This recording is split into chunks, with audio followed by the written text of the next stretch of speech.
Hello viewers, আসসালামু আলাইকুম। আশা করি সকলেই ভালো আছেন, আমিও ভালো আছি। আজকে আপনাদের সাথে নিয়ে আসবো আসলে কোনামি PES 26 আসার পরে কিন্তু সবার একটাই কিন্তু সমস্যা, ডিফেন্স ডিফেন্স ডিফেন্স।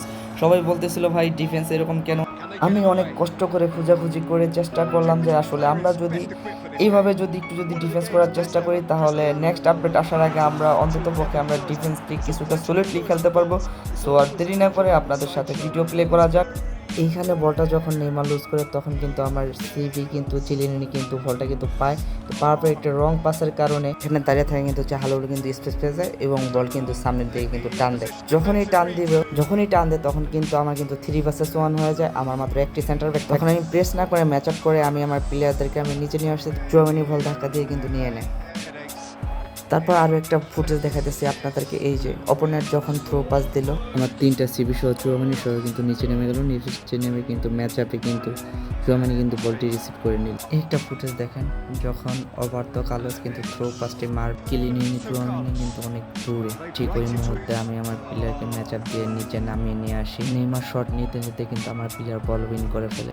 অপোনেন্ট যখন আমার বক্সের পায়ে থেকে পাস করতেছিল তখন কিন্তু আমার চুয়ামানি ইন্টারসেপশন করে কিন্তু ফেল হয়। উপরে হনাবো ফেল, তখন আমি প্রেস না করে আমি খেলার সুযোগ দিই এবং মিলিটারি কিন্তু মার্কিং রেখে নিচে নামে এবং নিচে নামে কিন্তু বলটা কিন্তু ক্লিয়ার করে দেয়। একটু ভালো করে খেয়াল করুন। ওপেনার যখন কাউন্টার অ্যাটাকে আসে তখন কিন্তু আমার কিন্তু কোত্তাকে কিন্তু আমি কিন্তু সামনের দিকে নিয়ে যাওয়ার ফলে এমবাপ্পে কিন্তু সঠিক জায়গার মতন কিন্তু শটটা নিতে পারে না।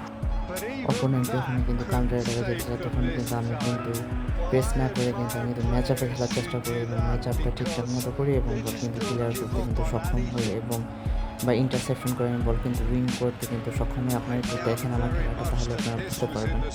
দেখেন চুয়ামির কি সুন্দর ইন্টারসেপশন করলো।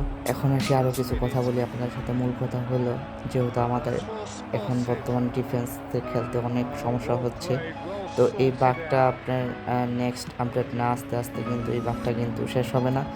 সো এই কয়দিন আমরা এগুলো মেনটেন করবো। মেনটেনের ভিতরে হলো নাম্বার 1 আপনার হলো ম্যাচ আপ খেলতেই হবে আপনার মাস্ট। আরেকটা কথা হলো আপনি যেই সেন্টার ব্যাকগুলো আছে এই সেন্টার ব্যাকগুলো কিন্তু আপনি স্পিড কাস্টম ট্রেনিংয়ের মাধ্যমে কিন্তু স্পিড একটু কিন্তু বাড়ায় নেবেন, তাহলে কিন্তু আপনার জন্য ভালো হবে। তো আরেকটা কিন্তু বেশি প্যারাদায়ক হলো আপনার এখানে বর্তমান ডিফেন্স করতে সমস্যা হইতেছে যারা চিপ শটে খেলে, স্মার্ট অ্যাসিস্ট পাসে গেলে, যারা দেখবেন বক্সের সামনে যায় একটা উড়ায় আপনার সেন্টার ব্যাকের উপর দিয়ে কিন্তু এটা কিন্তু পাস দিবে, তো তখন কিন্তু ওনাদের কিন্তু সিএফ কিন্তু রান মেক করে কিন্তু আপনি কিন্তু গোল দিয়ে দেয়।